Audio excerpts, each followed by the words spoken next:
Well, yesterday we spoke to Ralph Arts, who is the Royal Netherlands Air Force F-16 display pilot. I'm joined in the studio by Captain Chris Omelette Vaneker, who is the F-16 team coach. Good morning. How are you? Good morning. You enjoying Eastbourne Airborne 2009? We are enjoying Eastbourne 2009. It's a really nice air show, very good atmosphere. It's a great atmosphere and it's a great stage as well, isn't it? With the two levels of promenade, the western lawns, and then the bay as well to do the display in. So yeah, it's a very nice combination with this show over the water, which is always nice. And with the people who have a choice wherever they want to see it, they can even stand all the way as far as the pier till the showground. It's a very nice line if you see the crowd. That's right. Well, another place that people can watch is from actually up on the cliffs at Beachy Head. Yeah, that's what a lot to people told us yesterday, that you can actually look on top of the airplanes. We saw some pictures of the red arrows. I'm hoping to get up there later on and literally just like look down on the display. I've got my bike here, so I'm going to try and pedal up the hill. I would do if I was you. Yeah. Okay, so what have you got for us this afternoon? What time are you on? We will fly at 17:13 together with the Spitfire. Again, we did that the day before and yesterday. That was wonderful. That must be quite a challenge, flying with the Spitfire, because obviously the Spitfire must be having to fly at sort of the top end of its envelope, and you're just sort of like almost cruising, aren't you, at that speed? Yeah, it is slow speed for us, but we can fly slower actually. When during the show you can see the slow speed pass. And the F-16 really hangs back on his engine, and for the Spitfire is really doing his best, not flying too slow. So it's pretty easy for our pilot to stick information with him. So the F-16 was one of the first fly-by-wire aircraft, wasn't it? Yeah, true. That's the first airplane with fly-by-wire, and what that means is that there's no actual iron-wired wires between the controls and the control surfaces. So this is all done by pressure regulators in the stick. So we give an input to the stick, which is sensed by 3 computers, and they translate it to the control surfaces. So it's actually flown by computers. So no power, no computer power or electrical power, no airplane anymore.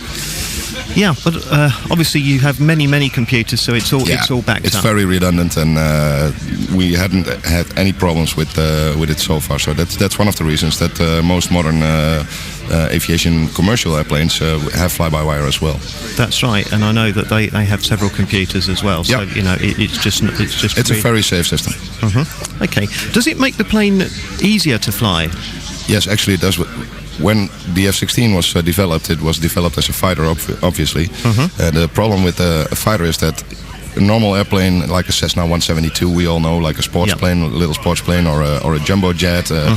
These airplanes are very stable. Why? Because the only job that they do is fly straight and level and bring people from A to B. That's right. They've got most of the weight under the wings, haven't they? And they're just a stable platform. Yes, and the center of gravity is pretty much balanced. Like you put a pencil and you put it on your finger and you try to balance it. That's how we make commercial airplanes, to make it very stable. A fighter airplane, to make it turn really tight, you need to have the center of gravity a little bit aft. If you want to do that, it becomes unstable. And to correct for that, you need computers to help it fly, because otherwise a pilot could not fly the F-16 without the computers. I suppose in sort of layman's terms, it would just be rather twitchy, wouldn't it? You'd be constantly trying to correct all the time, and you'd be spending far too much time trying to just keep the thing straight. Yeah, that's correct. That's exactly what I'm pointing at. But because the designers were able to do it, and all modern jet fighters have the same stability, it means that they are really agile and can really turn and perform that nice, that we can have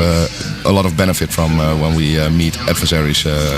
That's right. I mean, obviously we're seeing the F-16 in a display situation, but what we must remember is that the F-16 is very much an active in the theatre of combat, isn't it? Yeah, we've been in Afghanistan since 2003.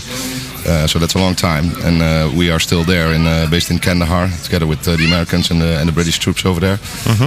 Our job there is we are kind of, if you want to compare it, police officers cruising around, and when some hell breaks loose, if that's in Helmand where the British soldiers are, or if it's in Uruzgan where the Dutch soldiers are, or if it's in Kandahar province where the Americans are, we don't care. We're all friends over there, and then we'll come and help them out. Yeah, well, I must admit, I wouldn't argue with someone in an F-16. Not unless I had another F-16. True. Okay, so any new manoeuvres in the display this afternoon? No, the show is trained every year. We're adjusting little bits and pieces every year to make it more attractive for the crowd and to make it as polished as we can to make the show smooth. There are some maneuvers in it that are really special. One of them is the spiral up and the spiral down. Well, we'll have to hope that the weather clears up a little bit. You've got smoke on the plane now, haven't you? You've got the smoke canisters. Yeah, we have 2 smoke canisters on the wings, and that gives the show a little bit more effect and a little bit more to it because it is a show.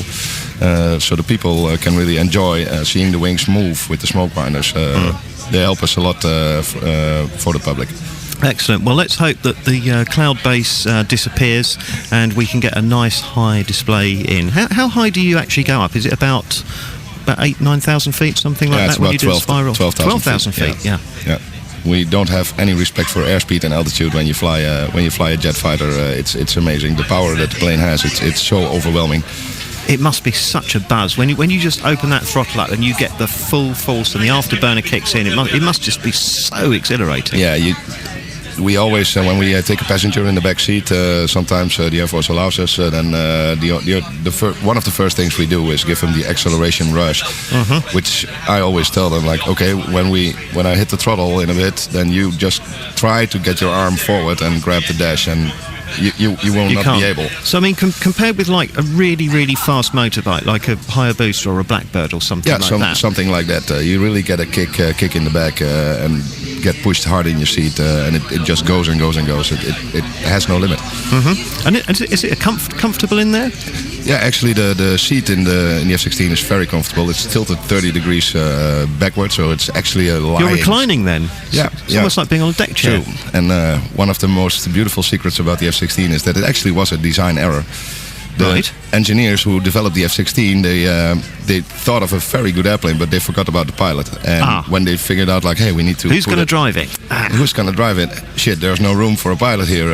So they had to figure up something, and so they reclined the seat 30 degrees and thought they could get away with it, but it got out, and we found out later, the pilots, like, this is really comfortable for fighting the G-forces, but also it's a very relaxed position to turn your head whilst you're turning with other airplanes. So it's actually a very, very nice error in the F-16. All pilots that flew the F-16 love it. Well, I know it's quite an old design, it's 30 years old, but it's one of those things, it's just so right that it's just carried on, hasn't it? Yeah, you can see it. That most countries in the world fly F-16s in a lot of parts in this modern world. F-16s are still being delivered, so it's a very good design, and it's an airplane that has been upgraded over the years ever since. So it's not that we are flying 30-year-old airplane. Yes, the airframe is 30 years old, but the cockpit is totally new, and the avionics and the weaponry it's all being developed over the years. So you got head-up displays and everything now, haven't you? Rather than traditional analog dials. That's the thing where things have really changed, isn't it? Whereas you look at the actual airframes, if you get those right, they don't really have to change at all. No, if you get it right, they don't need to. They don't need to change. You can see that with the Eurofighter, the Typhoon, for instance. It had a little problems in the beginning, just like the F-16. It's like a new car concept. It needs some child diseases. Get rid of the child diseases, and then it's a very good platform. And you will see it will fly for about 30-40 years. It's a very good design. That's right. It's like the Hercules. I think the Hercules came out originally in something like 1955. 55, yeah. And it's still flying. I think they aren't intending to actually retire it until something like 2050. So it's going to have something like a 95-year service life. Can you believe that? Yeah, that's kind of the same as the B-52, the bombers. They flew in Vietnam, and they are still upgrading them, and they are still flying them around, and they will be flying for the next 30 years. It's amazing. If it ain't broke, don't fix it.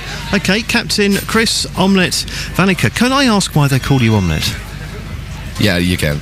Well, as a fighter pilot, you come in a squadron as a young guy. And, the first year, you can ask questions, but you would rather be silent and listen to the big guys, learn from them. And after a year, they go fix a naming party for you, and then you get your nickname as a fighter pilot. And it's a World War II tradition, actually a British tradition that we have stolen from you guys. Yeah.